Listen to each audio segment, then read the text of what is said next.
Greetings to all from Jackson Paul Pharmaceuticals Limited. I, Dr. Deepika Chabra, welcome you to the webinar today on World Environmental Day. This webinar forms a part of our knowledge sharing initiative. This webinar is organized by Kanpur Obs and Gynae Society under the dynamic leadership of Dr. Neelam Mishra, President, Kanpur Obs and Gynae Society, and Dr. Kiran Sinha, Secretary, Kanpur Obs and Gynae Society. Dr. Meena Agnihotri, Chief Guest, is the Chief Patron, Kanpur Obs and Gynae Society. We feel honored to be associated with the FOGSI President, Dr.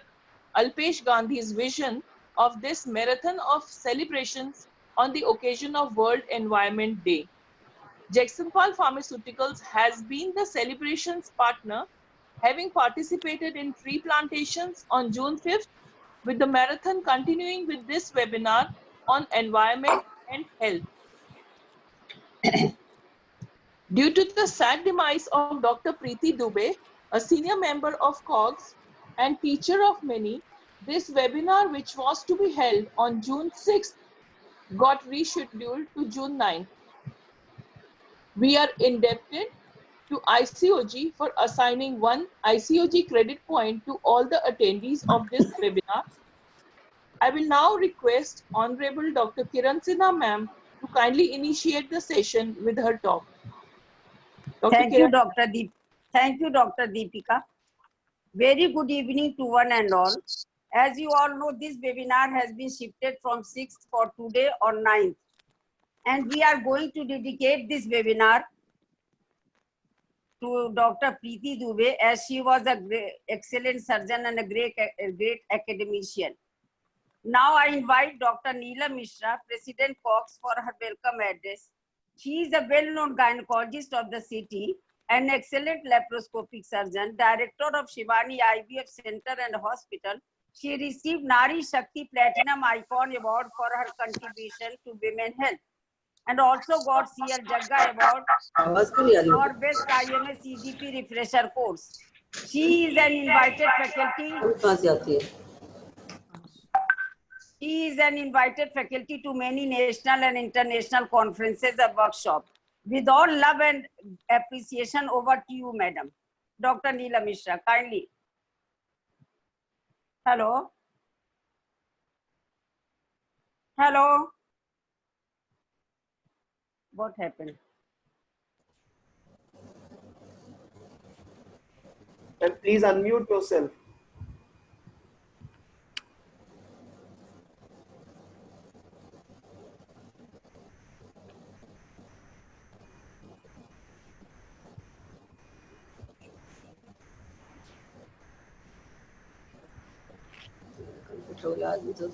Hello. Ma'am, you have to unmute yourself. Unmute करो. हो गया. अब जाओ बैठ जाओ. Good evening, madam. Welcome, Meera ji. Madam को unmute करो भाई, सबको अनम्यूट नहीं किया हुआ इसमें. क्या हो गया? आवाज आ रही है? आपकी आवाज आ रही है? ठीक है.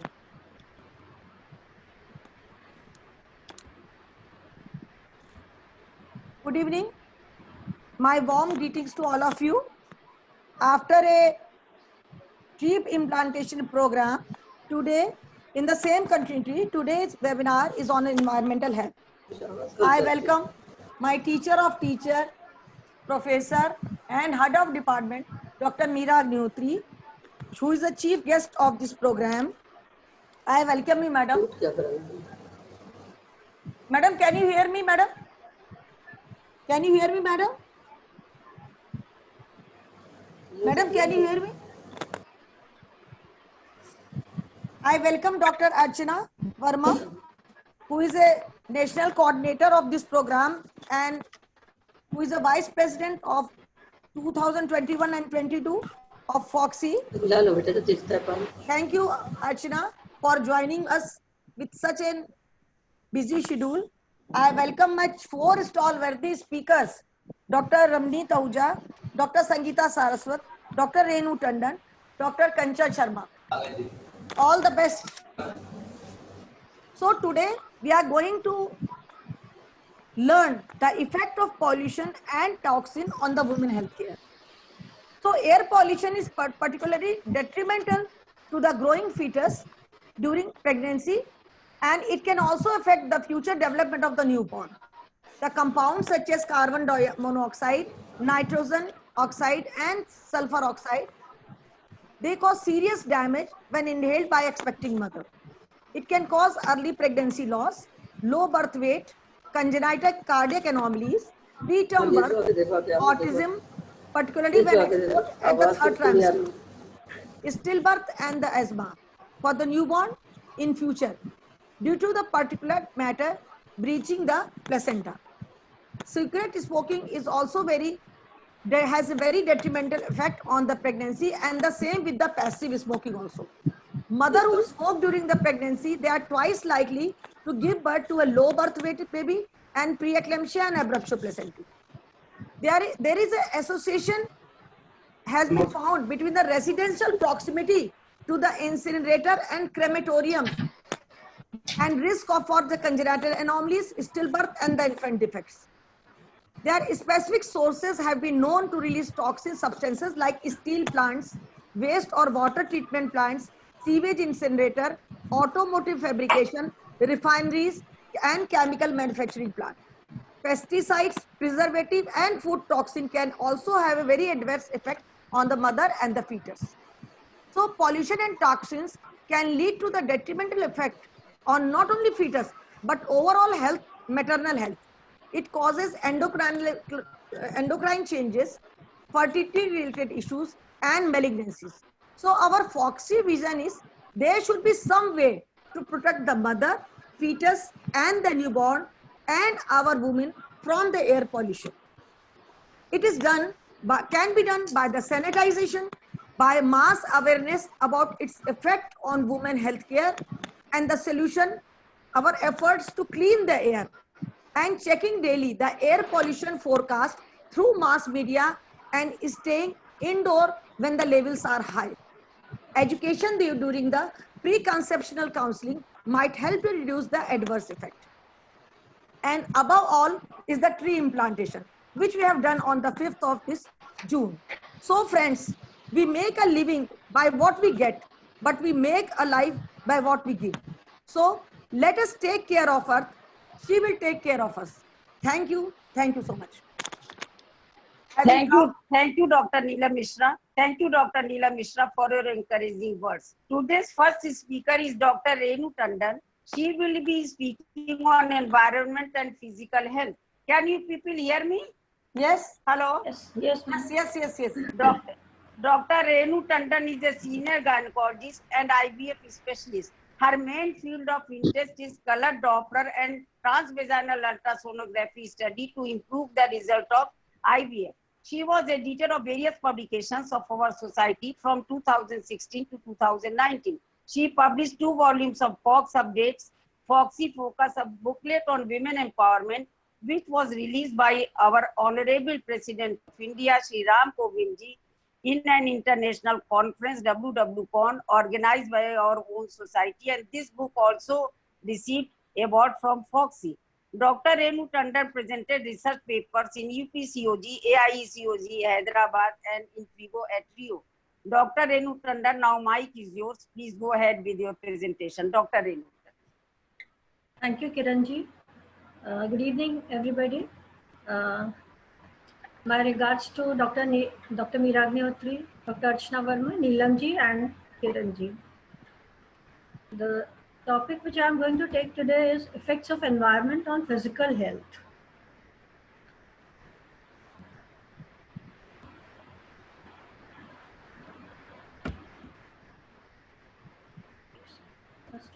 Okay. I want to correct one thing. I am not into IVF. I am only dealing in infertility up to IUI. Okay. The environment actually can be divided into 3 compartments: the city we live in, the home we dwell in, and the workplace where we work. And in a routine environment, a person who is working 6 to 8 hours a day, this is the percentage that we divide our lives into these 3 places. The types of pollution that we come across daily are air pollution, water pollution, land pollution, and noise pollution. Air pollution is mostly coming from energy use and energy production, the conventional sources of energy, I mean. And sadly, today it has become synonymous to the development. An author, Beth Gardner, wrote a book called Choked. And in it, she said, nothing is as elemental, as essential to human life as the air we breathe. Air pollution prematurely kills 7 million people every year. And this author traveled the world to see that what the scientists have done to understand the pollution effects on the human body and to trace the economic forces and the political decisions that have allowed it to remain at life-threatening levels till today. The 6 main components of air pollution are particulate matter, ground level ozone, carbon monoxide, nitrogen dioxide, sulfur dioxide, and the VOCs. And the sources from where they come are mainly the industry, 27% from transportation of vehicles, and the remaining are coming from agricultural activities, commercial and residential heating, and the consumer and commercial products. Here are the pictures which we daily see in the news, the stubble menace from Haryana, factories guzzling out bad smoke, and trash burning to just clear garbage. I don't know what misconception this is.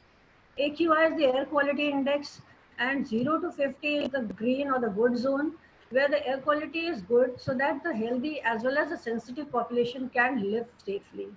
51 to 100 AQI is the yellow zone, and it is the moderate AQI, where the healthy ones are quite okay, sensitive ones are also okay, but the very sensitive ones have health problems. And from 101 to 150, which is the orange zone, the members of sensitive groups may experience health effects, and the general population is not likely to be affected much, though the environment they feel is not so good. And above that, it is all very, very bad. So the countries who are rich in clean air are Finland, AQI less than 25. Finland, Croatia, Canada, Zagreb, Poland, which should be our next vacation destination. Bad air effects are mainly on the lungs and the heart and the eyes. The diseases that they cause are bronchitis, asthma, lung cancer, pneumonias, ischemic heart diseases, and the stroke. And ophthalmic side effects are burning, irritation, redness of the eye. Lungs are the first target, obviously, and who are at risk are the children, the elderly, people with prior heart or lung diseases, diabetics, and also those healthy adults and children who are mostly working or exercising outdoors. What is ground level ozone? Ground level ozone is basically a caustic gas, clear and colorless. It oxidizes the proteins and lipids in the mucosal fluid layer and is highly irritating to the lung lining. Therefore, the lung secretions increase, the oxygenation goes down, bronchospasm occurs, and therefore the damage and infection to the lungs is caused. This is a diagram just showing this is the normal bronchioles of the lung, and when there is an asthmatic attack due to the inflammation, the caliber you can see is just reduced to half. Pathological changes that happen in the lung, emphysematous changes leading to COPD of various degrees, and the mottling of the lung. This is not a lung from a worker from a factory, but it is a normal urban dweller lung, where the city is having very bad air. The pathological effects on the cardiovascular system are, it's been seen by various studies that the cholesterol is the second most dangerous positive factor for atherosclerosis. First is air pollution and its constituents. They cause inflammation in the arterioles, atherosclerosis, leading to hypertension, cardiomegaly, LVF, and death. The irritants in the air pollution also cause changes in the intima as the cholesterol does. Arrhythmias are the other side effects, and when the intima is damaged, the thrombosis occurs, leading to MIs and death. Increase in cardiac death seen if daily PM rise is seen in a city. And also cerebrovascular pathologies are also occurring due to the same changes in the vessels in the brain. Cerebrovascular accidents increase due to similar changes, thrombosis and ischemic stroke. It is not the hemorrhagic stroke which is caused by air pollution, only the ischemic. Significant increase in both fatal and non-fatal stroke occurs with increase of 10 milligram per millimeter square of particulate matter in a city. Safety measures that can be taken to protect ourselves from air pollution are using carpooling, cycling, walking, avoiding burning of fossil fuel more than what is necessary, and reduce the exposure of children and the sensitive group, the elderly, the diabetics. Spread awareness, obviously, tree plantation, as Neelamji said, and using masks almost always if the city is not having so good an air.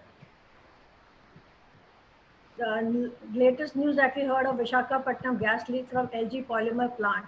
The gas which came out was polyvinyl chloride. And we saw that 18 people died instantly, and many of them were admitted with severe health problems like dizziness, drowsiness, headaches. It's a very toxic gas, and chronic exposure to vinyl chloride gas through inhalation and oral exposure also results in liver damage, CA liver, CA brain, and leukemia. A very simple method is paving to reduce the particulate matter or the dust that flows from one end to the other of the city with the wind. So pranvayu that we need every day is the right for everyone to have, and let's not pollute it and make it niche pranvayu. Second is water pollution. Four main constituents are pathogens, inorganic compounds, organic compounds, and the macroscopic pollutants, that is the mud or the dust. Now, the sources of water pollution are human feces, domestic waste, insecticides and herbicides, food processing waste, pollutants from the livestock operation, volatile organic compounds, heavy metals, chemicals, and the waste. So health hazards from bacterial, viral, and parasites are diarrhea, typhoid, cholera, poliomyelitis, hepatitis, worm infestation, and skin infection.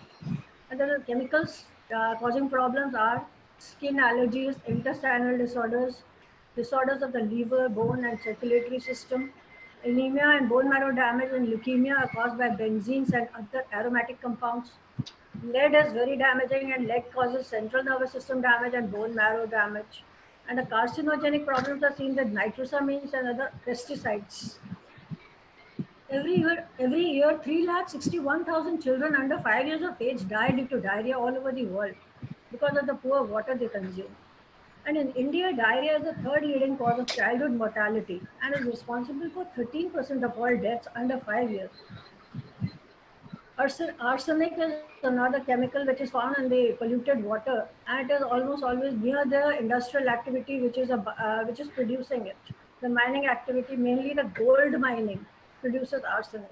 Combustion of coal, the use of arsenical pesticides and crop desiccants. Arsenic is very well used in livestock feed, particularly in the poultries. Also as a wood preservative in the polish that is used in the wood.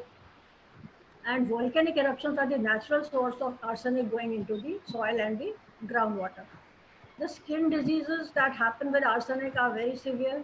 Also, there are other diseases like cancer, liver, diabetes, nervous system disorders, loss of sensations in the limbs, hearing loss, and digestive difficulties. Phthalates and BPAs are weak endocrine disruptors, byproducts of all plastic industry. They are androgen blockers, and therefore they increase the estrogen levels in the blood. So the diseases they cause are CA breast, and it is seen equally in the male breast as well as the female breast. Low sperm count, sexual growth disorders, and endometriosis due to the rising estrogen levels. And nitrosamine is another such thing which is used in day-to-day packaging of like packaged food is having nitrites to prevent the growth of Clostridium botulinum. And whenever it gets converted into nitrosamines, it is really hazardous. So in US, where we see more of packaged food being eaten, it leads to diabetes, fatty liver disease, obesity, Parkinson's, and nitrosamines can also cause DNA damage, cell death, and have been associated with insulin resistance. Plus, there's another way where we consume not only through water, but also by consuming the water animals. So fish we eat, they also feed on these pollutants, the heavy metals, cyanides, solvents, minerals, etc. And they're also detrimental to our health. The water pollution gives rise to more mosquitoes and flies, and the vector-borne diseases increase. They are like malaria, dengue, chikungunya, encephalitis, yellow fever, and food poisoning. Radioactive pollution is seen near nuclear reactors. People living in an area where there is a nuclear reactor, there are routine leaks from this reactor, and the serious health hazards that are happening is due to the DNA defragmentation that occurs from because of these materials. Damage to gametes, reduced appetite, bone marrow damage, skin disease, retina damage, abortions, and malignancies. Coming to third type of pollution, that is the soil pollution. Actually, water and soil pollution are very much interconnected because whatever pollution is going to the soil is obviously in turn going to the groundwater. So the lead, mercury, arsenic, copper, zinc, nickel, and the polyaromatic hydrocarbons, and also the agricultural products that are used as herbicides, insecticides, go into the soil and then into the uh, water. Lead is very bad for the health. That is coming out from lead paints, mining, vehicle exhaust, and construction activities and agriculture activities. Pesticides cause very bad skin problems because they are so toxic that they produce something which is called cutaneous toxicity, and it is a disease chapter on its own. It is absorbed through the skin and also through the ingestion through inhalation. And all these, wherever the target organ which is being exposed produces the diseases pertaining to that organ. Heavy metal toxicity. Heavy metals are harmful in high doses. These are cadmium, mercury, lead, chromium, silver, and arsenic. In minute quantities, they have deleterious effects in the body. There is a prolonged exposure. Heavy metals cause neurotoxicity, which generates free radicals, and it promotes oxidative stress. Teratogenic effects are also seen: miscarriages, preterm delivery, and carcinogenicity. Noise pollution. Noise pollution is defined as any sound that is unwanted, irritates nearby individuals, causes distraction, causes hearing damage, and disrupts normal activities and lowers the quality of life. Health hazards are hypertension, heart diseases, stroke, and high stress levels, anxiety, and depression. Tinnitus, hearing loss, sleep disturbances. 150 decibels is enough to burst the eardrums, and 185 to 200 dB is sure to cause death. Now, the work and home environment are also very much affecting our lives. Some people are working at home and some are working from home. The house ladies are working in home and the IT people are working from home. So the indoor environment also has health effects. Overcrowding, as in the developed cities, poor ventilation in the houses, no sunlight exposure, more water and electricity consumption leads to more heating, global warming. And if the place is fitness unfriendly, no place for exercise or no gym in the office, Wi-Fi more than 5G is very detrimental. If there is a smoker nearby, or the food is being cooked on coal, the septic tank, if it is built near the water source, or any industrial waste water source, then the water gets contaminated. These are all the urbanization hazards and usually not so much seen in the villages. When there are so many people living in the same room and overcrowding is there, communicable diseases have become magnified.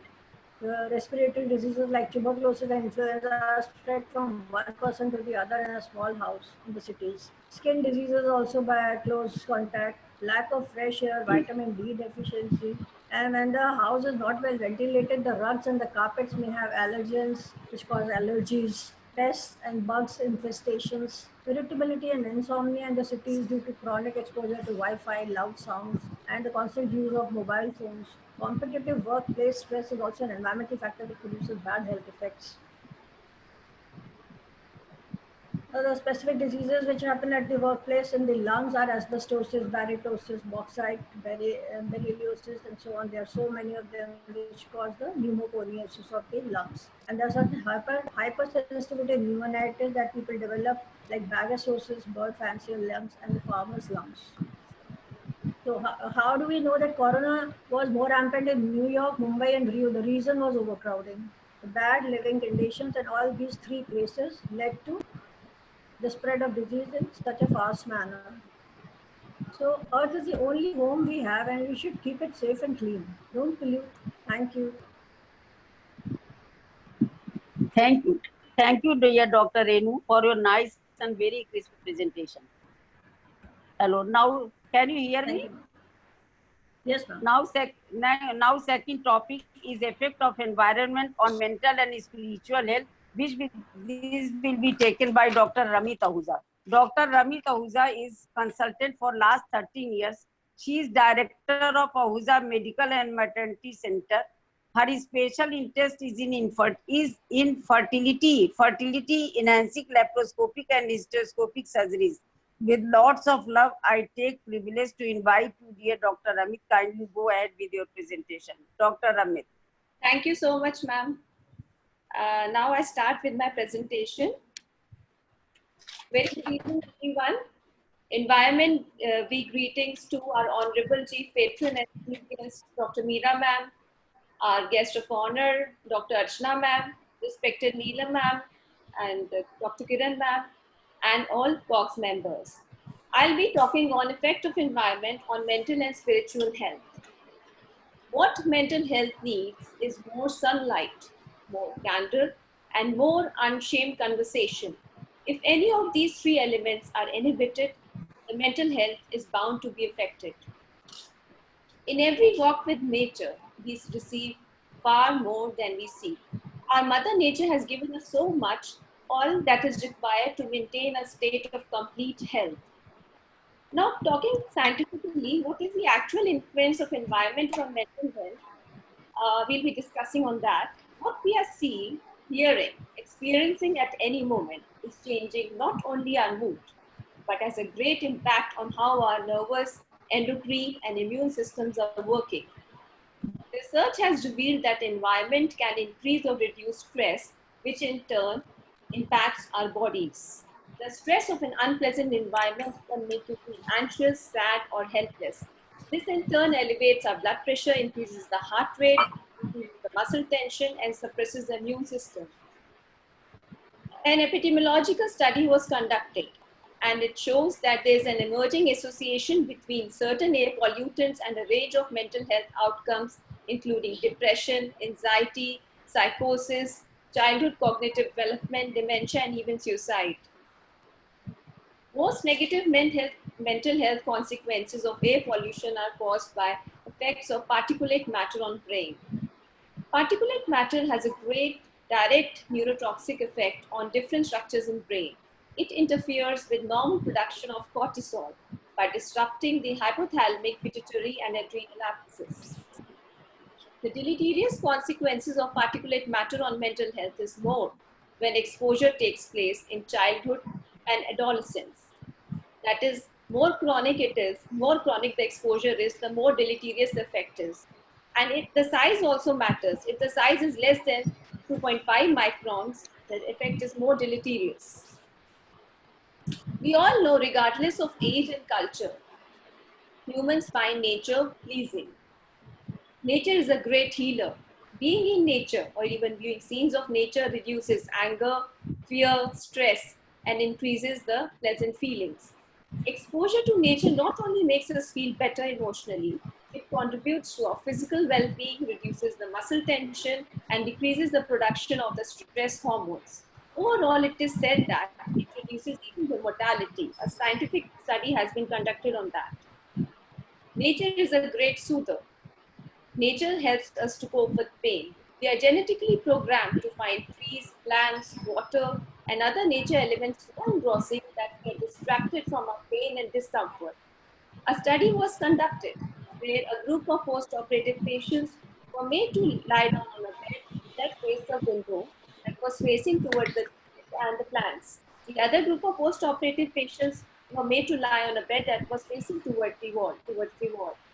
It was seen that the group of patients that were facing towards the greens faced less of post-operative pain, and they were discharged earlier in comparison to the other group of patients. A study revealed that hospitals with good daylight, natural ventilation, and green view improved the spiritual health of the patients with chronic illness like cardiac, renal, and diabetes. That indirectly had a healing effect on them, and they were discharged earlier in comparison to the hospitals that had no view of nature. Nature is a great restorer. Current research revealed that when we spend time outside, following changes were seen. The stress got reduced, depression was overcome, anxiety levels got decreased. Human brain became more active and calm and balanced. More time in nature and viewing nature scenes increases our ability to pay attention. It provides respite to our overactive brain minds. It refreshes us for the new tasks. A great professor of psychology, Andrea Taylor, who is renowned for her research on the effect of environment on the mental health, has studied that children with attention deficit hyperactive disorder show great improvement and their attention span is increased when they spend more time in nature. Nature is a great conductor. A study suggested that residents in a public housing society in Chicago, which had trees and green spaces around the building, knowing more people, having strong feelings of unity with neighbors and being more concerned with helping and supporting each other than the residents in building without trees. So it was seen that the places which had more trees or the surroundings which had more trees had reduced risk of street crime, lower levels of violence and aggression to domestic partners, better capacity to cope with the life's demands. The experience of connection was explained by studies that used functional MRI to measure the brain activity. When participants viewed nature scenes, the parts of the brain associated with empathy and love lit up. But when they viewed the urban scenes, the parts of the brain associated with fear and anxiety were activated. Thus, it is proved that nature inspires feelings that connect us to each other. Nature deprivation or a lack of time in the natural world, largely due to hours spent in front of TV or computer screens, is associated with depression. So all of us should spend more of time in the nature rather than living in a virtual world. And we should refrain our children from doing so. I would like to say a small prayer for Mother Nature. Dear God, grant us the power of water to accept with ease and grace what we cannot change.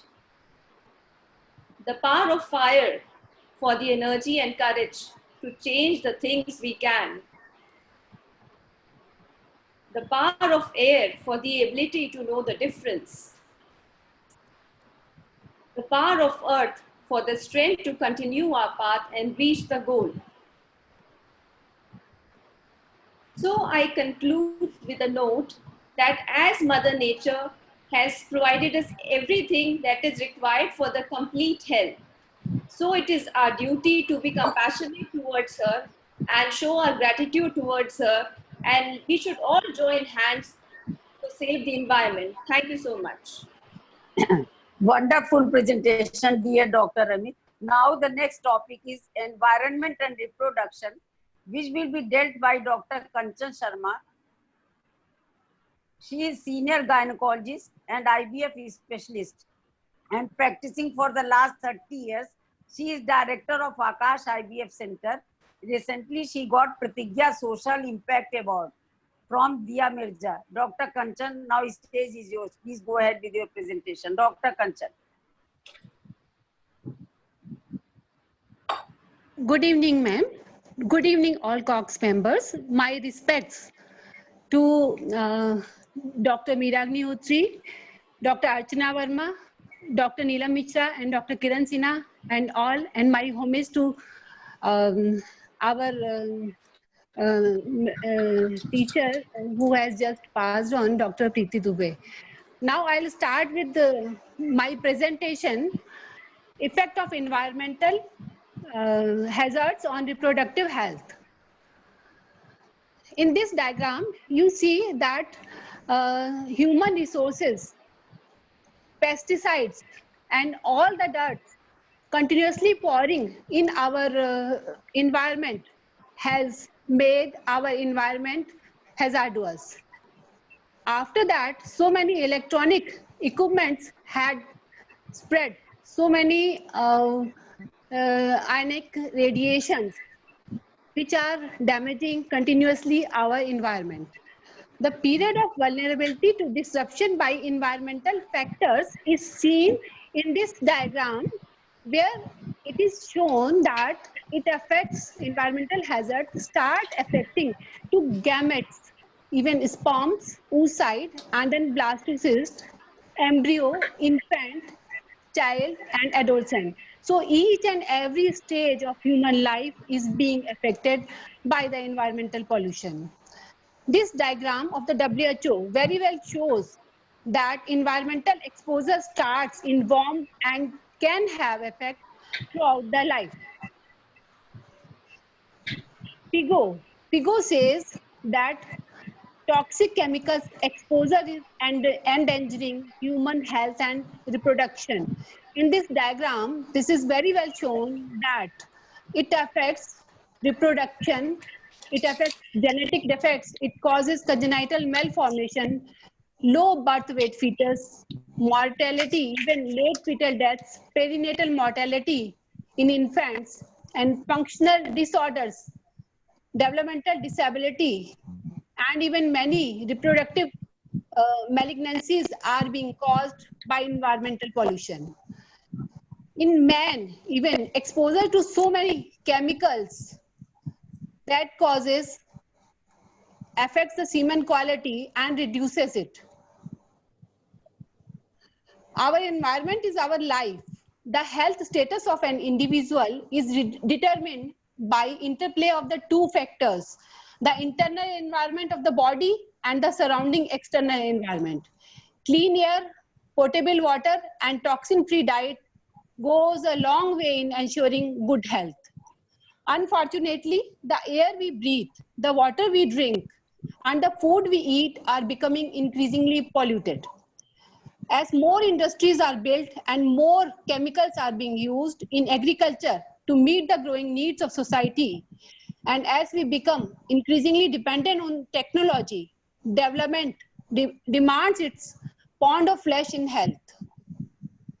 A word about EDCs. EDCs are chemicals or mixtures of chemicals that interfere with the way the body's hormones work. In this diagrammatic representation, I have shown that these hormones, they bind to the receptors, and on the same site, EDCs, they are also being bound and they interact with their mode of action. What are EDCs? The known or suspected endocrine disruptor chemicals. These are pesticides. These are ingredients in household products and material. These are solvents. These are industrial ingredients, pharmaceuticals, and metals. So, high EDC exposure during fetal development and the childhood can cause long-lasting health effects. Early life exposure have been linked to developmental abnormalities and may increase the risk for a variety of diseases later in the life. Importantly, various EDCs have been found to cross the placenta and become concentrated in the fetal circulation. Other EDCs can be transferred from mother to infant through breast milk. Some classes of EDCs, that is DDT, BPA, phthalates, PCBs, and others, can affect reproductive health by mimicking or blocking the effects of male and the female sex hormones. In this diagram, very beautifully shown that EDCs are affecting each and every endocrine organ, including hypothalamus, pituitary, thymus, thyroid, and even gonads, pancreas, all are being affected and they have their own effects. Recently, it has been shown that EDCs and the breast cancer have a link. Researchers are looking for the possible mechanism by which artificial estrogen, they interact with the breast cancer susceptibility genes and causing cancer. If the connection between environmental estrogen and the breast cancer is proven, it will be possible to lessen the risk for this disease by reducing exposure to the chemicals. In this diagram, I have shown different EDCs which are being used in different products in our day-to-day life. In the pesticides, which contain DDT, chlorpyrifos, atrazine, 2,4-D, glyphosate.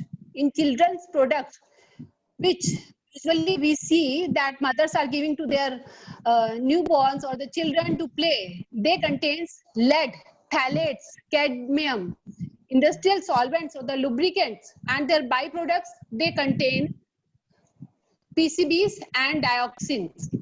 Plastic and food storage materials, they contain bisphenol and phthalates and even phenols. The electronic and building materials, they contain brominated flame retardants. Personal care products, medical tubing and sunscreen even, they contain phthalate, parabens and UV filters. Antibacterial soaps and Colgate Total, they contain triclosan. So we should start looking the labels. Textile clothing, non-stick food wrappers, microwave, popcorn bags, old Teflon cookwares, they contain perfluorochemicals. Of the hundreds of thousands of man-made chemicals, it is estimated that about 1,000 may have endocrine acting properties.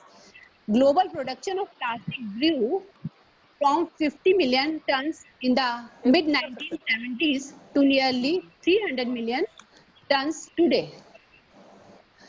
The potential female reproductive toxicants, which I have shown in this table, is alkylating agents, which while affecting on the ovary and the uterus cause altered periods, menses, amenorrhea and ovarian atrophy, even decreased fertility and premature menopause. Lead, acting on hypothalamus, pituitary, ovary, can cause abnormal period, ovarian atrophy and decreased fertility that interact with FSH and progesterone. Mercury, that acting on hypothalamus and ovary, cause abnormal periods. Cadmium, acting on ovary and pituitary, causes follicular atresia and persistent distress. Azathioprine, acting on ovary, causing reduced follicular number, thus female infertility and subfertility. All these products which are included in pesticides, these are chlorodicon, DDT, 2,4-D, lindane, toxaphene, PCB and PPBS. These all acting on hypothalamus and pituitary causes impaired fertility, amenorrhea and hypermenorrhea. So all the literature is studied with the things that these EDCs, they affect different reproductive organ. When EDCs affect the female who is pregnant, can even reduce IQ of the child. And human fetal prenatal exposure to phthalates even feminizes male external genitalia.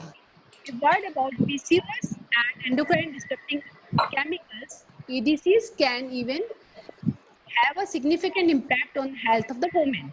With PCOS, as it is linked to increasing estrogen and testosterone, weight gain and even glucose metabolism disturbances are being caused. Environmental tobacco smokes affect reproductive health.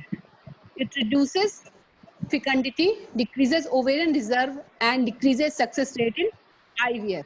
If the woman becomes pregnant, there are increased chances of miscarriage, low birth weight. See, in the developing countries, they are dumping many industrial wastage. And unfortunately, many of these hazardous wastes are being dumped here and causing environmental pollution. Impact of environment on the reproductive health, very well understood by modern obstetrician. Water pollution can cause dysentery, typhoid, viral hepatitis, etc., which in turn can result in preterm birth and low birth weight babies. Occupational pulmonary diseases such as asbestosis or silicosis can also adversely affect reproductive health. Both spontaneous abortion and reduced fertility were found to be associated with exposure to mercury, especially among the dental assistants working without the appropriate protective measures. Heavy metals such as lead and the mercury have been shown to interfere with the endocrine system, and this might explain why exposed women present with the menstrual disorder, delayed conception rate, and other reproductive effects such as low birth weight baby and neural tube defects. The ladies who are working in dry cleaning industries, it is seen that they are being exposed to tetrachloroethylene, which is also known as PER. They usually present with menstrual disorders, infertility, delayed conception, and spontaneous abortion in several different studies. It was recently found that laboratory technicians using recombinant DNA techniques, where different solvents were used, had an increased risk for preterm birth. Working with petrochemicals is known to increase the risk for cytogenetic alterations and mutagenic effects in both somatic cell and in embryonic tissues. Women working in healthcare sectors are exposed to many different potentially harmful chemical agents, including disinfectants, anesthetics, gases, and the drugs. These may cause spontaneous abortions and preterm birth. Pesticides, hypothesis that exposure to pesticides may interfere with the human reproduction was first documented among men more than 20 years ago. But in female, now it is being proved that they cause negative reproductive effects such as spontaneous abortion, congenital defects, and prematurity have been confirmed by a number of the studies. Ionizing radiation that have too much effect on reproductive health. Exposure to ionizing radiation in prenatal life is a known risk factor for fetal health and congenital defects. The probability and type of effect depend on the dose and the developmental stage of the embryo or the fetus. It is therefore widely accepted that the woman should avoid all the exposures to ionizing radiation in the periconceptional period. Risk of spontaneous abortion was observed only in the small group with exposure more than 16 mg, especially when this occurred in first 9 weeks of pregnancy. Now, our modern generation is using more and more electronic equipment.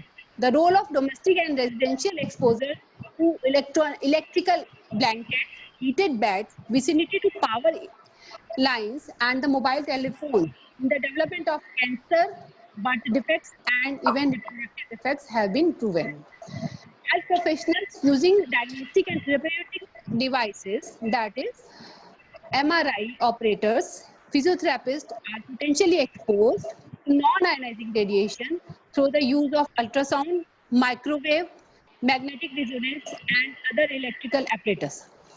These exposures could induce hyperthermia, increasing the risk of embryopathy.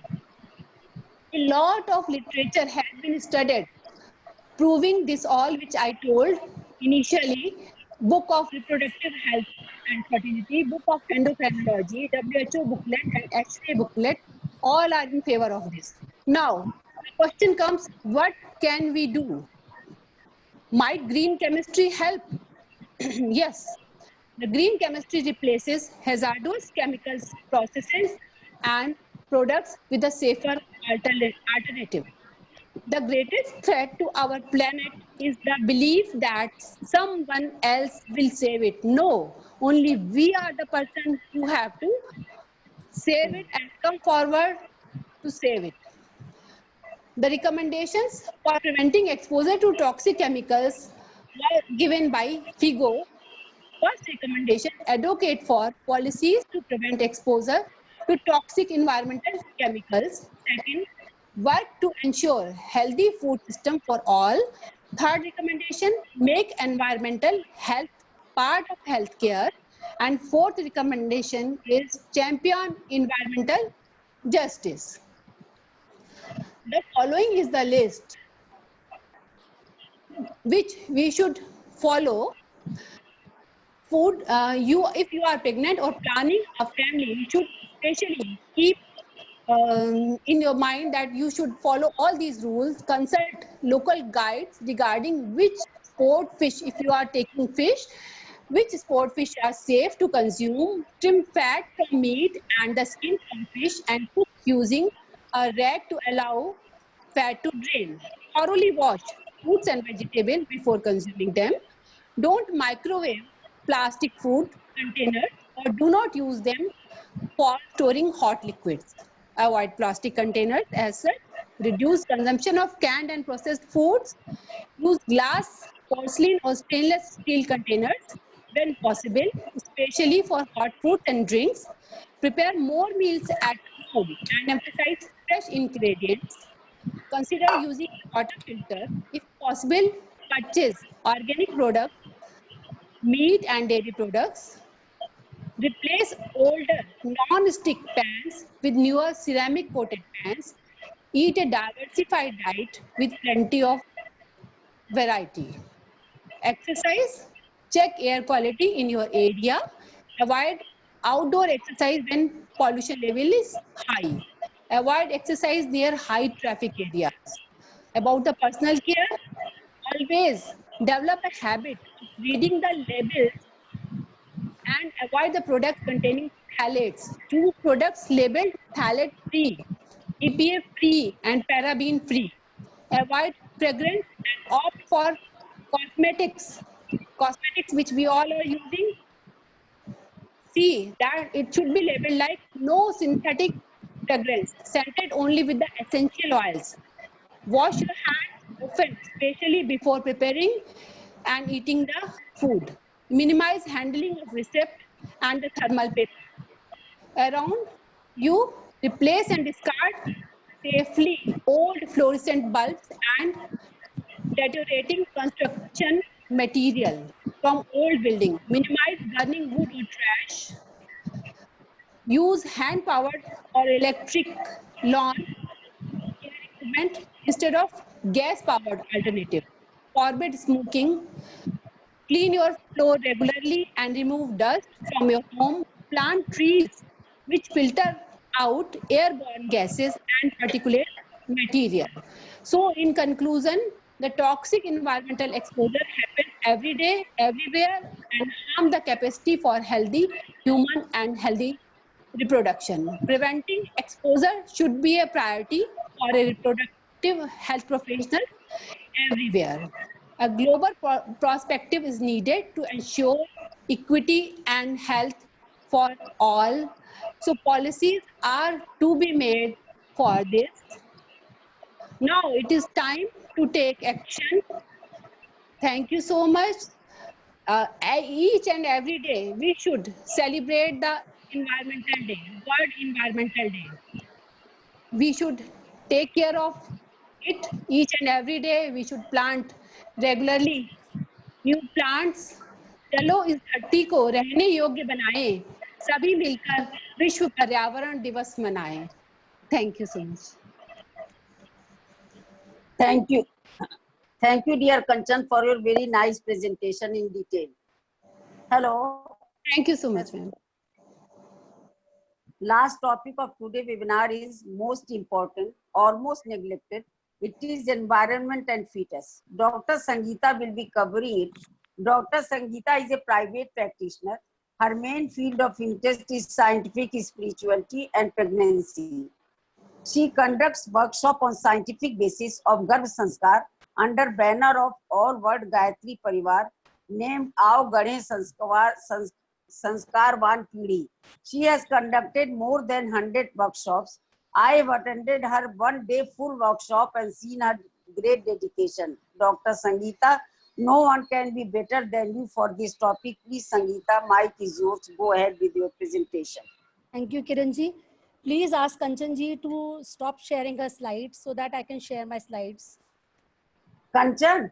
Hello? Yes, ma'am. Thank you, Kanchan. I'm stopping.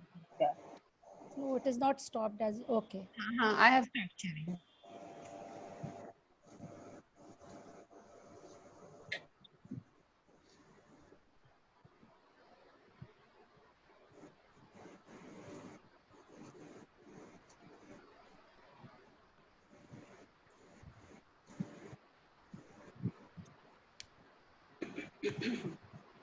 Respected Meera ji, Dr. Archana Verma, our COGS President Neelam ji, Kiran ji, and COGS members, sabhi ko mera bhav bhara namaskar. Today my topic is effect of environment on the fetus. Let me start with a small prayer. Om Gurve Namah. O God, kindly bless us with refined intellect so that we can move on the path of righteousness and pay regards and respect to our Mother Earth, who is not only the planet that we live upon, but also a womb, a huge womb in this universe, which nurtures, harbors, and nourishes diverse varieties of life on its surface, including us, the human species.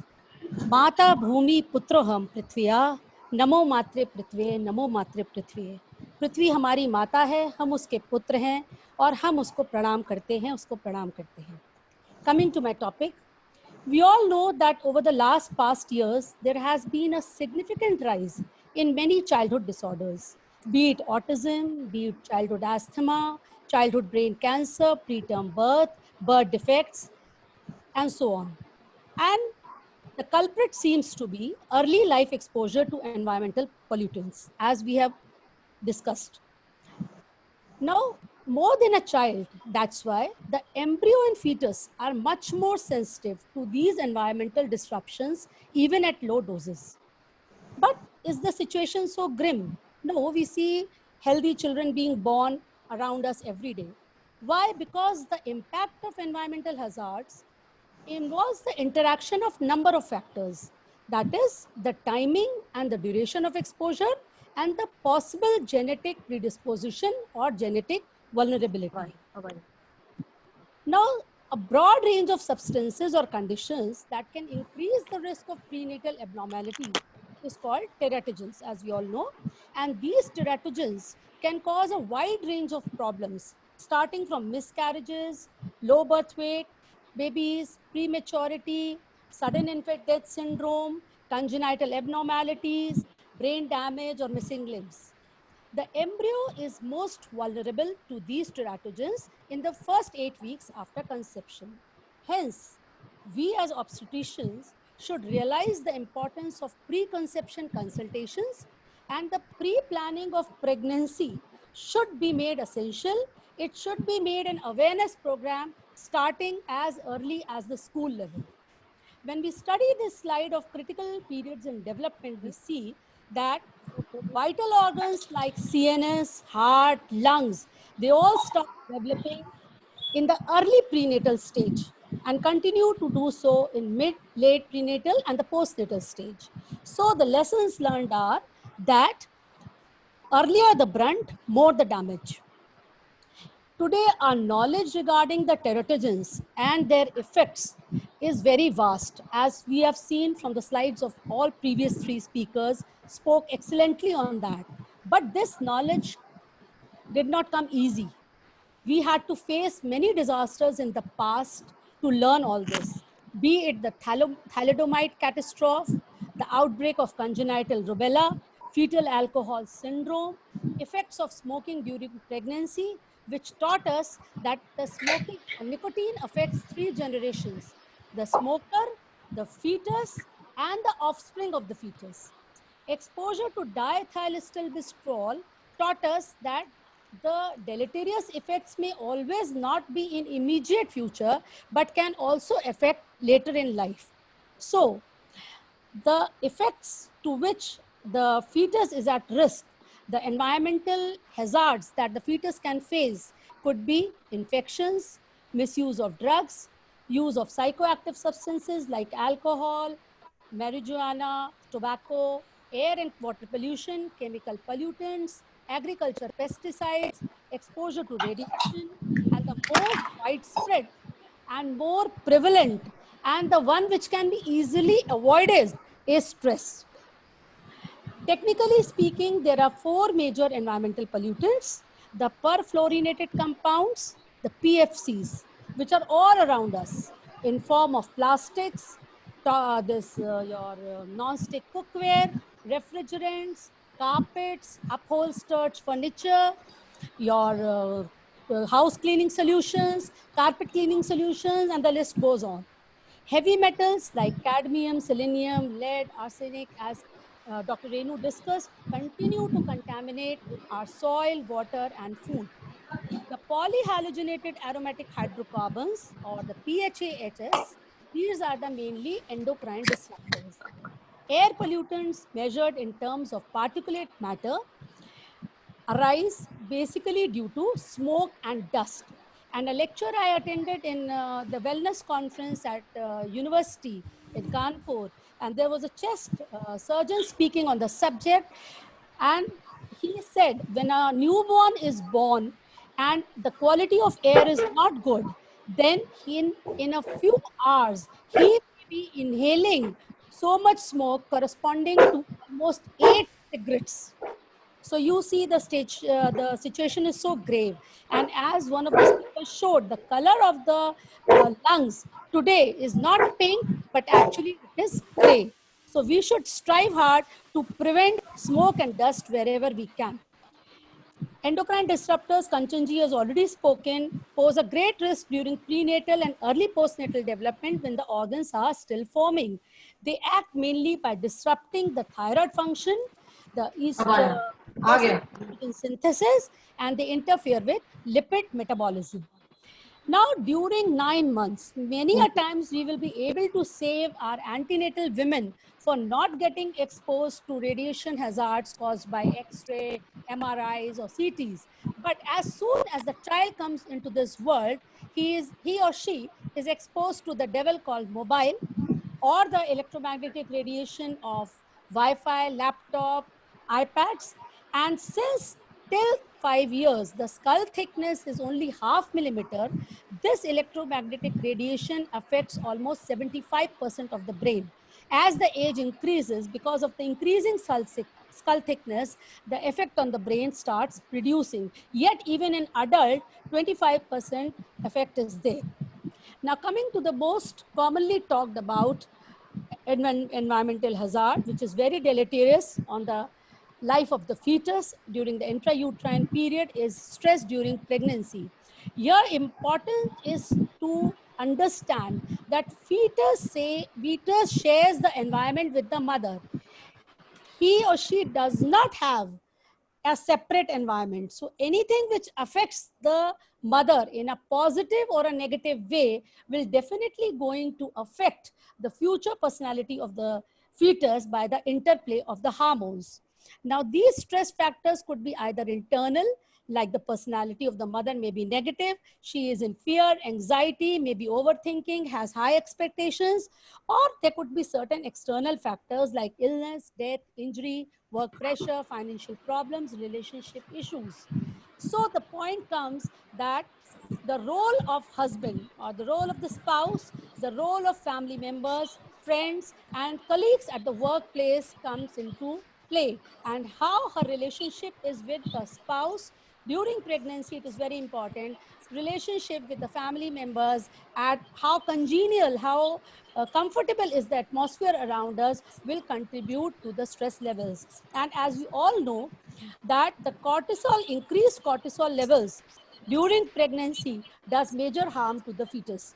Now, we all know the obstetrics of how the cortisol affects and what harms it may cause. In times of COVID-19, another environmental hazard has been added into the list, and that is work from home. Important is to understand how these factors work. This is the science of epigenetics, which means on top of genetics. It states that what we are today is because of our experiences and beliefs. Our experiences and our beliefs affect our DNA. It is not that we are a carbon copy of our parents. If so, we should inherit each and every habit from our parents, but it is not so. Our experiences and our belief system, our environmental conditions affect the functioning of these genes. And this is the science of epigenetics, which tells us about the expression and the suppression of the gene without changing the DNA itself or the DNA sequence. And these epigenetic tags are basically under the influence of many environmental factors, which may be age, which may be diet, which may be your air pollution, electromagnetic radiation, your lifestyle habits, your interpersonal relationships, your spiritual beliefs or spiritual practices. So how does this work? This change is brought about in the DNA by expression or non-expression of gene is through the process of either methylation, which suppresses the gene, or through the histone body remodeling. This is a complete chapter in itself. But main thing to understand how these epigenetic changes and human diseases are related, or how the human disease is manifested. So when the process of development or cell differentiation is occurring, and at that time, if there is exposure to any negative external influences like deleterious effect of environment, bad diet, chemical toxins, metals, stress, drugs of abuse or infection, then the epigenome, which attaches to the genome, results in manifestation of the disease. But let's talk of the positive side. If we replace these external influences with a positive lifestyle like regular exercise and antenatal yoga, pranayam, listening to good music, reading good books, practicing meditation, breathing in clean air, living in a natural environment, then this epigenome, which will be attached to the genome, can also lead to the suppression of the disease change, and hence a future healthy can be easily predicted. So we safely conclude, yes, fetus is, yes, we say fetus is excusately sensitive to environmental influences, and these influences definitely cause immediate or long-term consequences on the health, growth, and development of the child, and even on the child's reproductive health. That's why, and thereby affecting the next generation as well. But we can very well prevent our pregnant mothers from unnecessarily getting exposed to these environmental factors by adopting a holistic lifestyle. Let us talk of solution. What do we mean by holistic lifestyle? Holistic lifestyle is keeping a balance with nature, keeping a balance with our circadian rhythm, trying to understand that there is something beyond the physical as well, and realizing our duty as obstetricians to be aware, to take care of physical, mental, emotional, spiritual, and social health of both the mother and the child, and educating our patients and their family members on this. So for that, we have to add certain new dimensions to our antenatal care, which we are doing regularly. And this we are doing through our workshops and classes by teaching our patients the art of meditation, the importance of chanting mantra, the benefits of antenatal yoga and prenatal pranayam, the nuances of balanced and sattvic diet, importance of reading good books, and benefits of music therapy and Garbha Samvad. A word about the science behind each of them. Meditation has been well researched and well studied, and it has proved that by practicing regularly meditation, there is an increased ability in learning, in cognitive ability, in your memory skills, by increasing gray matter in the prefrontal cortex and in the hippocampus. There is a reduction in the negative hormones. There is a reduction in negative emotions, like fear, anxiety, panic conditions, by reducing the size or shrinking the size of amygdala.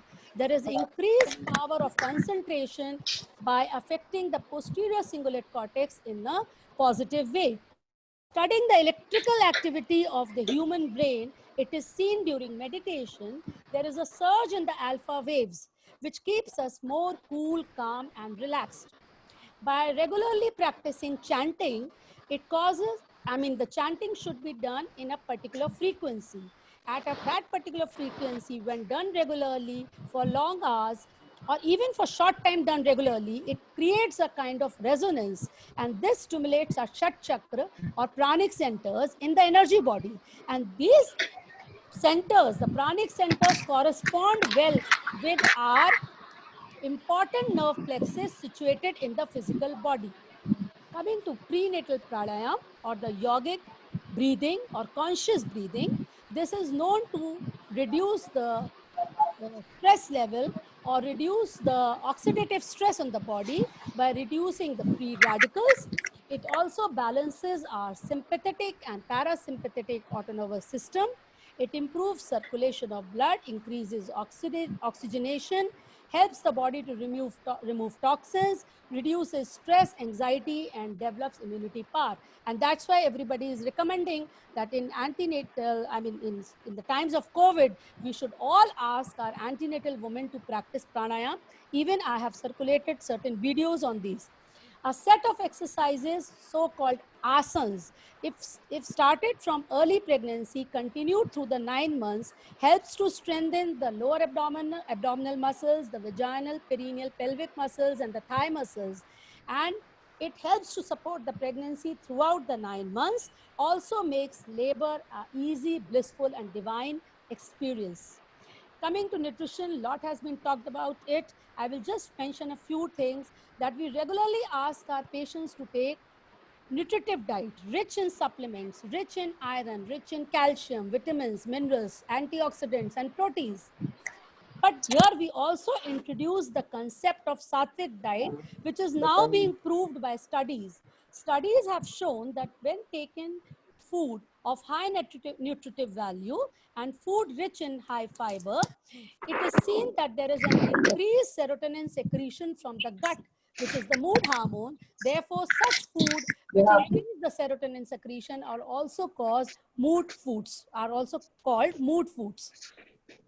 On the contrary, if during the antenatal period there is more consumption of aerated drinks or junk food, it is known to be associated with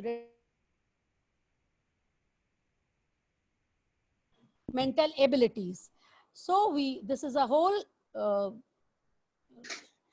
this is the whole concept which should go hand in hand with the modern medicine and which helps us to deal with the physical, mental, and emotional health of the mother and child in a better way. Now, music is becoming a therapy. And recently I learned that when we talk about the developing intelligences during the fetal period, there are 8 type of multiple intelligences, out of which 3 are most important and which can be developed from the intrauterine period. And musical intelligence is one of them. Now, music is known to boost our immune system. It lessens anxiety, depression, relieves stress, improves concentration, increases memory, stimulates our brain. And 2 studies on month has been done in our country as well. One in AIMS on Gayatri month. The other recently was done in RML on Mahamrityunjay month. So music includes all type of soothing musics, be it classical, instrumental, chanting month, listening to bhajans, anything which calms you, which keeps you cool, which helps you connect to your heart itself. Coming to reading books and Garbha Samvad, this is the technique which works on the subconscious brain of the child and which is more active from conception till 5 years. So we can add not only the knowledge, but also open gates to new acquired vocabulary and many more things. And reading always, as we know, what food does to the body, reading does to the soul. So reading helps in keeping negative emotions at bay, negative thoughts at bay. When we want to be positive, we should read something good. Talking about Garbha Samvad or conversation with the unborn, this has to be done by the mother, also by the family members and the husband. This helps in inculcating desired qualities and virtues in the baby. It enhances existing qualities, instills superior intelligence, thereby taking care of physical, emotional, and mental strength of the baby. And by all these, which we talked in short period, we can strive to build a cultured future new generation with a balanced and heightened IQ, EQ, and SQ. So the key to perfect living is balancing your emotions and thoughts, being compassionate and rational. And I would like to end with my talk with advising and I'm asking the permission of all the seniors to promote this activity, to ask every pregnant lady to plant a अभी tree start हो गया है. as soon as she becomes pregnant in the name of her अभी खत्म हो unborn गया इसका कि child, नहीं अभी? thereby nourishing both the life. Committee, State Medical College. President WWW Foundation Organizing Chairperson International WWCon recently honored and awards are ICOG Ratna Samman Golden Flag Award, Best Foxy Focus Award, Women Empowerment Award, Lifetime Achievement Award, ICES in December 2019, Women Empowerment Summit Honor 2019 at Delhi. Now I invite ma'am for your expert comments and blessings to all the speakers and to all the members. Meera ma'am. Can you hear me? Am I audible? Yes. Ma'am. Yes. Meera ma'am. One thing I want. एक बात मैं आपको बताना Can you hear me? Today you must. हाँ, we can hear you, madam. Ma'am एक बात बताना ये चाहूंगी कि जो जितने भी आज आपके चारों स्पीकर हैं शायद सभी आपके स्टूडेंट्स हैं. They have prepared all the slides themselves without any help, क्योंकि किसी ने कोई इनको स्लाइड नहीं दी है. They have prepared everything within 48 hours notice, and today you must be feeling very much proud of your students, ma'am. Thank you, ma'am.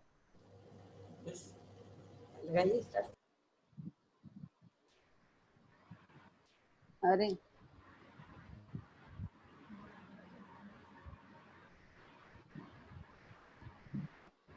क्या हो गया? Can you hear me? हाँ, we can hear you. At the outset, I extend my heartfelt love and blessings to all the persons present over there. And I congratulate President Cox and Secretary Cox for just working day in, day out for anything which comes to my mind. They grab it very sincerely. I may forget something, but they keep on doing it and doing it and doing it. At the cost of my, so many tempers and whatnot, a little deviation here and there may irritate me, but they keep it loving. And that is how I want to convey it to Alpesh Gandhi. Deepika, you have to convey that World Environment Day, in which he has invited me as a zonal coordinator. I have done my duty well, and you can see that the Kanpur Optics and Gynec Society has done what not. The number of the plants which we have done and the webinar we are doing, although we are a little late because we have lost one of the very important members of our society. She was a faculty in the department of GSVM Medical College. So that's why it was a little delayed. It was a wonderful presentation by all the four speakers. They prepared it very, very nicely. And if Kiran is not telling that it was 48 hours, I can tell you that it was just a wonderful presentation by each one of them as if they prepared it for long.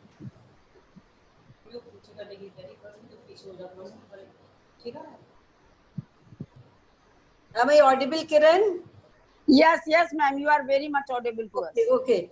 So, concluding what about the World Environment Day, all these four speakers, I just wanted to put it in a nutshell that what World Environment Day means for us.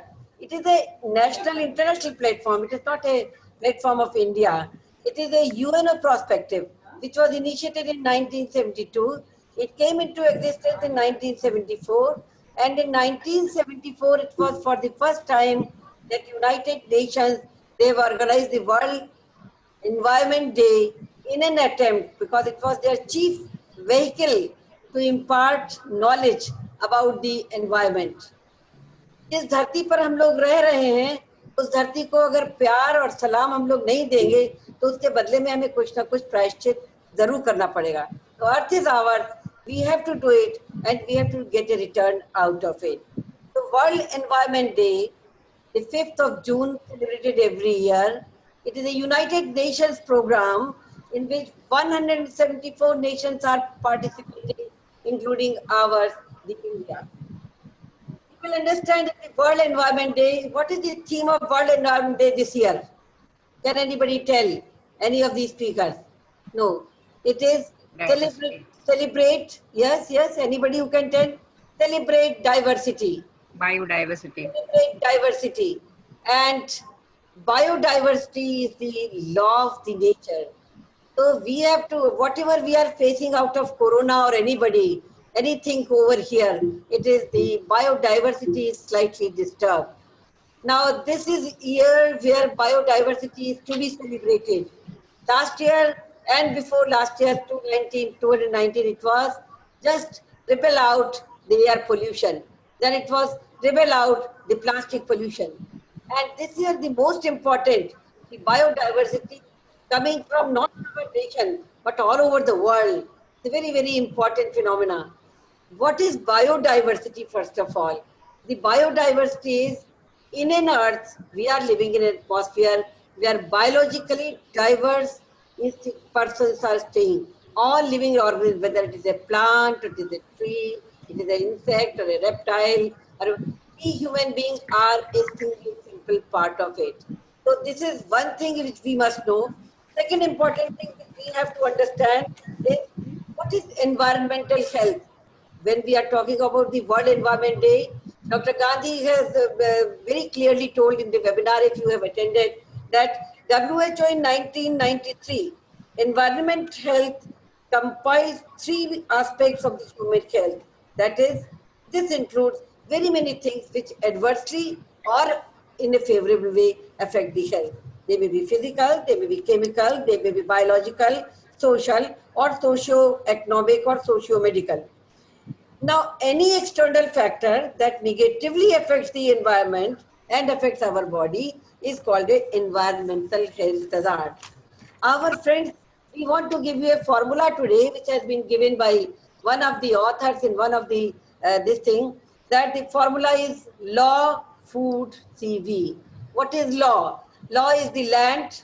The environmental health includes land, air, and water. These are the 3 main things. Law. Land, air, and water. Air pollution, water pollution, and land pollution has been talked about very nicely. Then comes the food, vectors, domestic, occupied, infrastructure. These are the things. But the main thing is law. Can you hear me? Yes, ma'am. We can hear you. Law. So this is the law is the first thing which we have to understand and must carry out. To summarize it, what we have to tell that our physical, chemical, mental, the most important thing which Sangeeta has very clearly told, that there are certain factors which we don't understand that they are going to harm us. The factors which are present in the environment, they are going to harm us. We are not aware of it. But when they are very much manifested, we come to know that was the thing that we were not doing it. The spiritual health, the mental health. I may be looking all right. You may be looking all right. Our physical parameters and the examination findings are perfectly all right. But our mental health, if it is affected, we can't discharge our duties. We can't discharge the atmosphere well. So this UNO project of 4 nations has come into existence to create an awareness. It is the important vehicle to create awareness in the whole of the atmosphere about these environmental factors, including physical, mental, spiritual, and the law which I have told, law, food, CV. Land, air, and water pollution. Our speakers have very nicely covered it. Kiran, it was a wonderful presentation. If you don't, Thank you, ma'am. time they have taken, I will say that it was prepared in a very, very long time. And you are always very humble when you are presenting a very big thing, whether it is a IMA or any other. Neelam and Kiran, they are, madam, hum log kuch bhi nahi kar paaye, but when you see it, then you see it was a magnanimous presentation. Thank you very much for a wonderful presentation. Thank you all the co-speakers and my beloved students, all the 4 students present over there, including the president and the secretary.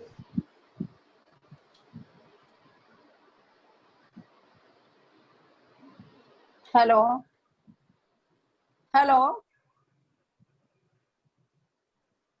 Hello. Amit? We are Dr. Meera? disconnected, ma'am. Dr. What Meera? happened? Yeah, the call disconnected.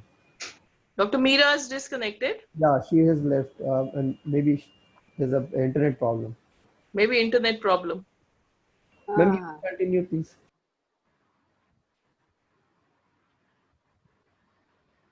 लग रहा है Archana net ji चल has joined. हाँ हाँ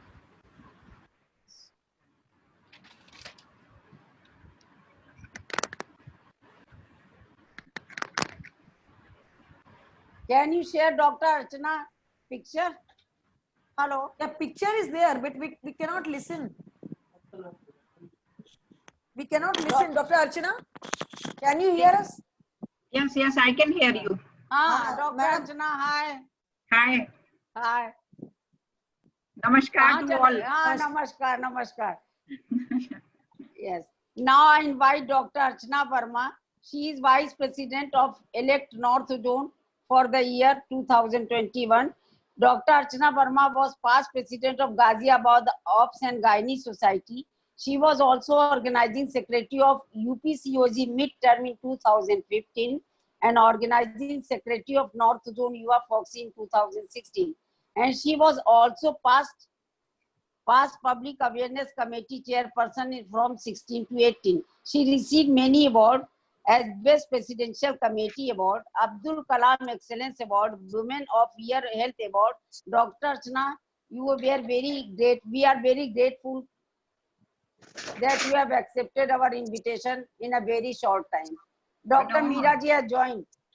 Yeah, it's my honor to be with you all, and really, as Dr. Meera Madam, she is such a motherly figure to all of us, and Dr. Neelam Di और Dr. Kiran Di, इन दोनों का तो कोई जवाब ही नहीं है. और ये जो वेबिनार आप लोगों ने अरेंज किया है, this is really wonderful, and Foxy President this year has made this biodiversity at a big way, and all the societies have taken part, and really wish Kanpur also wins something very big in the this competition going on. And this biodiversity, as Madam said, really we are all need to be balanced. There is a life in water, air, and earth, and this is biodiversity is looking after each other. Like there's a diversity among each species also, and various things, and it is a human being who can take care, and they can make very stable and very strong efforts to make it sustainable. And so this is our effort, and as a doctor, as a gynecologist, this webinar it must have helped a lot, and really the talk were wonderful, and I'm really thankful. Thank you very much. Thank you, Dr. Archana. One thing I want to tell you, these 4 speakers, they have prepared all the slides themselves without any help. Only 48 hours notice they have done everything. You have a big shot. Dr. Meera Madam ki advice is too much. And this, I know that the Kanpur Society can do anything. We will see very soon is the #1 society in national level. Thank you very yes, much. Thank you. Thank you. किरण अपने चारों speakers को बता दो बहुत प्यार से कि गांधी साहब को तो हम बता ही देंगे और उनको देख ही रहे हो कि what we are doing. Yes. But, at our level also we know that they must get wonderful prizes. Of course, I think it is due. Madam Secretary and Madam President, it is my humble request that a very good certificate of honor and some presentation must be given to them. Thank you, Madam. Thank you. Really, you. They really deserve. It's really Dr. from my Archana, heart. Dr. Archana, do you know? आज हम और नीलम बड़े आराम से सोएंगे. 3-4 दिन बाद मीरा जी का हमारे पास फोन आ जाएगा. किरण क्या कर रही हो, नीलम क्या कर रही हो, ये करना वो करना. I really wish Dr. Meera has really मेरे दिल की बात, many awards and many chairpersons and vice president from Kanpur Society in next 2 years. सारी दुनिया को चक दे बस. Thank you so kind of you, Dr. Archana. Thank you very much for your nice words. Wonderful, just wonderful. So we pardon now. Now the vote of thanks will be given by Dr. Reshma Nigar, Treasurer of Kanpur Society. Dr. Reshma, please. Hello. Dr. Reshma, are you there? Hello. साले इसमें भी नहीं कर पा रहे, तुम क्या आज कर रहे हो भैया? गजब कर दिया तुमने, दिमाग नहीं रहता तुम्हारा कुछ। ये ऐसे क्यों हो रहा है teacher? Hello. Amit, Dr. Reshma Hello. Nigam देखना। हम क्यों नहीं आ रहे Dr. हैं? Reshma is there? No, Dr. Reshma has left. She's not there. नहीं, By chance उनका इंटरनेट प्रॉब्लम हुआ होगा। नीलम, तुम दे दो vote of thanks. Neelam can give it. Doctor Neelam दे दे। नीलम दे दो vote of thanks बेटा. हाँ हाँ, Now I invite Dr. Neelam Mishra, President, to give vote of thanks to all the speakers and to the Jackson Pal Committee, Pharma Company. And after that, our meeting will be ended by paying homage to our one Kiran of ji, my senior, मेरी बात our आएगी? senior member, Dr. Preeti Dubey. बहुत कम जा रही है वापस। And after that, meeting will be finished. नीलम बोलो. Dr. Neelam, please. I Actually, hand over my. can you hear me, Kiran ji? Can you hear Yeah, me? yeah, we can hear you. मेरा We can internet hear you. Problem कर रहा है, हाँ? नहीं, but we can hear you. We Okay, can hear okay, you. okay. Thank you. Wonderful presentation for all my stalwarts. Very good presentation. I am very much thankful. You have prepared such a wonderful presentation, and I thank Dr. Meera ji. She's in Lucknow. Still, she has connected us. And Dr. Archana, thank you for giving us time. I am giving heartfelt thanks to you, Dr. Archana. You are very busy, but you gave us time. Thank you so much. Thank you, Jackson Pal people, for conducting, for giving technical help for this webinar. And I request you, all the people, to give homage to our respected, beloved Dr. Preeti Dubey. Will keep, for some time, will keep on for at least 2 minutes time. If you can, in sitting posture, no need for standing. No need for standing. Kiran ji? Yeah.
Now it is time. Can you unmute Dr. Sudesh Sharma, Dr. Deepika? From the attendees, Dr. Sudesh Sharma. Dr. Sudesh Sharma, allowed to talk, please. He's Amit, not there on the screen. No, he is not there. Hello. in the attendees list. Yeah, I can see. Can you see Dr. Sudesh Sharma there? Yes, ma'am. No. I have allowed to speak. He can unmute the mic. But You will unmute or she will unmute the mic from there. no, I have already unmuted them. Acha. You can Dr. Sudesh ji, are you there? Dr. Sudesh, please unmute yourself. Bottom of your screen, on the left-hand side, there is a mute button. Unmute yourself. Is she there? Am I audible? Ah. Yes, Yes, her yes. name Ah. came. Okay. Picture is not there. Thank you. Amit, Yeah. promote to panelist. Amit, Okay. I'm audible? Only one more. Ah, you are Yes, audible. you are audible, but we cannot see you, madam. We'll just see her, ma'am. Amit, promote to panelist. Yeah, she's a panelist. So we can see her now, ma'am. Once you speak, we can see you. Yes. Dr. Swadesh. I am Dr. Swadesh Sharma, a senior teacher of GS Medical Kanpur and retired Ma'am, you have HOD. to open your video, ma'am. Allow your video. Okay. From You what? have to really tell from चलिए where चलने चलने video. दीजिए, ऐसे ही चलने दीजिए. We Acha. actually can't make out from where. Okay, fine, that's done, I think. आवाज अच्छी आ रही है. हाँ, Bottom. पूजा आवाज तो अच्छी- आ गई मैडम, आ गई. Yes, she has come. Okay. So, friends, hello, everybody. We have written so much good about the environment, but it is also related with the environment of the FOXI members and the GSVM students and our fellow colleagues. I'm going to talk about the parted soul Preeti. She was my most beloved student and she was my first intern, you see. She joined medical college in 1969 and she passed MBBS in 1973 and she was first intern appointed under me. After doing post-graduation, she joined as a lecturer in Jhansi. And then, of course, she was transferred to Kanpur. Friends, I may tell you, of course, we all are Ganesians, but Preeti was wonderful, Mridu Bhashi, very sweet, obedient, dedicated, related to everybody. I think Meeraji knows it. All the students, all the postgraduates which have worked under her, they know her. We really miss Preeti, you very much. You're gone from this world, from FOXI members, but not from our heart. Am I sure, Meera Didi? Very true. Yes, Very true. yes. Sweetie was, she was very good. Now, I pray to God, Preeti, where you stay happy as you were on the earth. And we will ever remember you in our heart. And I'm sure you were so religious. May I tell you about her a few things? She was so religious. She used to keep Ekadashi Vrat. Gai ki puja. I have been to her house many times. Yes. Very religious. Yes. She had a good temple in her house and she used to do worship of her own. Very nice girl. I don't know what has happened to her health because she was too much concerned with everybody. बहुत कुछ किसी से attach नहीं होना चाहिए. मैं इस conclusion पे पहुंची प्रीति को देख के. Anyway, friends, we all with sorry heart give her, this farewell to the heaven, and we pray to the God that Preeti, you stay there. We will always remember you, and you're always in our heart, in the postgraduate heart, and you are always at the soul in the GSV Medical College, Kanpur, because Meeraji knows how much she helped in all the program of FOXI. She never used to say no. No, very true. That is the only thing. Sudesh, can you hear me? Yeah, me. Yeah.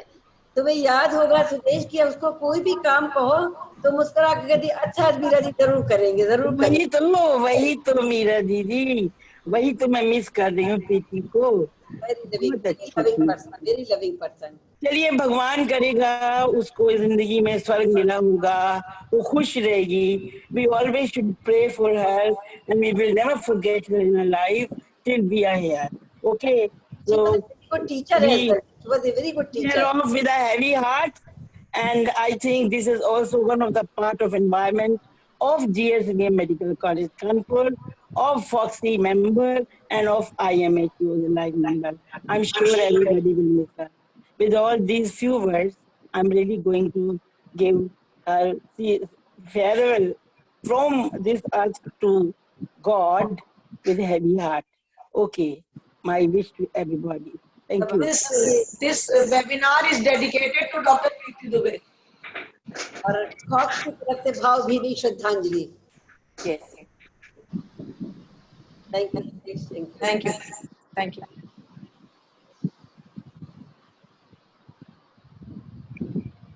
Should we leave? Thank you. Now I hand over mic to Dr. Deepika. Deepika, you want to say something? She has done a wonderful job. Deepika, you have done a wonderful job. We have to thank you so much, but sorry, we were helpless.